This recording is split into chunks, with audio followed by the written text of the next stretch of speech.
এখানে নিজাম হাজারীর যে বিষয়টি বা প্রাসঙ্গিক কথাটি আসছে, নিজাম হাজারীর প্রাসঙ্গিক কথাটি বা ওখানকার যারা অনুসারী বলছেন, এটি আসলে নিজাম হাজারী বলেন, ওখানকার মেয়র স্বপন মিয়াজি বলেন বা অন্যান্য যারা দায়িত্বশীল আছেন, তাদের এখানে আমি কোনো ত্রুটি দেখছি না।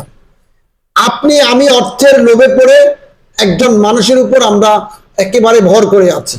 আমরা তাকে সুযোগ করে দিয়েছি গডফাদার হওয়ার, আমরা তারে সুযোগ করে দিয়েছি অপকর্মের হোতা হওয়ার। একজন মানুষ কখনো চায় না যে তার সমাজের সম্মান নষ্ট হোক। তেমনটি আপনি যাদের নাম বলেছেন তারাও কখনোই চায়নি যে ফেনীর আত্মসম্মানকে বিসর্জিত হোক। আমরা যারা অর্থলোভী, আমরা যারা বাণিজ্য করি, ঠিকাদারি করি, আমাদের মতো লোকগুলো, একজন নিজাম হাজারী বলেন, একজন জয়নাল হাজারী বলেন, একজন শামীম ওসমান বলেন, একজন ডক্টর হাজী সেলিম বলেন, ডক্টর ইকবাল বলেন এবং আবুল হাসান আবদুল্লাহ বলেন, এদের মতো লোকগুলোকে আমরা তৈরি করতে সক্ষম হয়েছি। কাজে আমার ফেনীতে আপনি যদি ব্যক্তিগতভাবে যাচাই করেন, গত 17 বছরে বড় ধরনের তেমন কোনো ঘটনা ঘটছে বলে আমার মনে হয় না। বরং যারা আওয়ামী লীগ করেছে তারা তাদের উপর সওয়ার হয়েছিল, তারা তাদের উপর খুন খারাপি মামলা হামলা ব্যস্ত হয়ে পড়েছিল।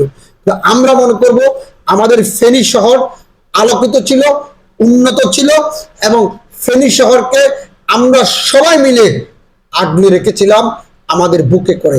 কিন্তু জুলাই এবং আগস্টে যে ঘটনা ঘটেছে এটি অত্যন্ত দুঃখজনক এবং এটি নিন্দনীয়।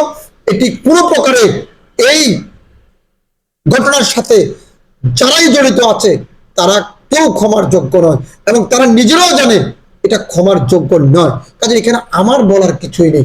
কাজে আমরা জনগণ যারা রাজনীতি করি, আমরা যদি সবাই সচেতন হই তাহলে এক রাষ্ট্রতন্ত্র বাংলাদেশে কোনো জায়গায় কায়েম করতে পারবে না। আমরা সচেতন না, আমরা একে অপরের পিছনে প্রতিনিয়ত লেগে আছি। আমরা কেউ কাউকে ছাড় দিতে ইচ্ছুক না বিধায় আমরা আজকে এই ক্ষমতার অপব্যবহার করে কেউ না কেউ ক্ষমতার সিঁড়ি ব্যবহার করছে।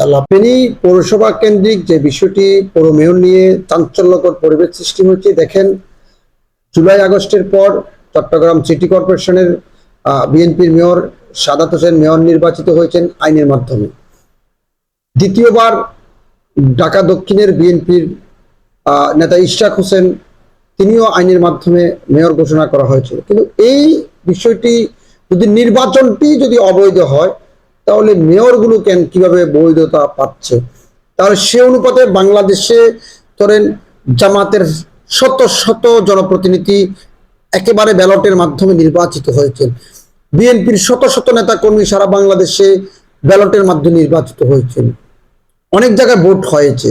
তাহলে তাদের তো বহাল আইনিভাবে না গিয়ে তাদেরটা বহাল রাখা উচিত।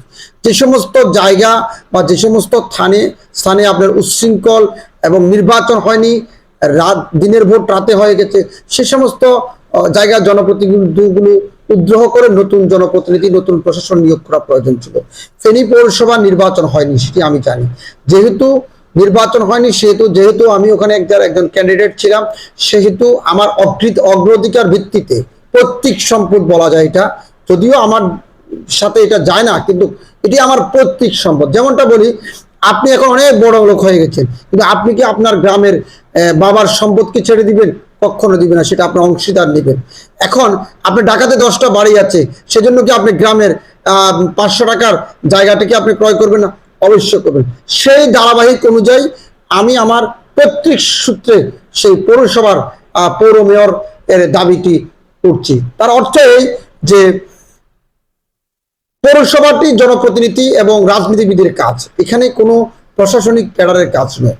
যেহেতু জুলাই আগস্টের পরে সবাই পালিয়ে যাওয়ার পরে প্রশাসন একটি প্রশাসক নিয়োগ করেছে, আমি মনে করি প্রতিদ্বন্দ্বী প্রার্থী হিসাবে, ক্যান্ডিডেট হিসাবে ধারাবাহিক অনুযায়ী সরকারের উচিত ছিল সেখানে আমাকে বা আমার দেওয়ার সাথে যারা প্রতিদ্বন্দ্বী করেছে যে কোনো একজন ব্যক্তিকে ওই প্রশাসকের চেয়ারটা দেওয়া উচিত ছিল।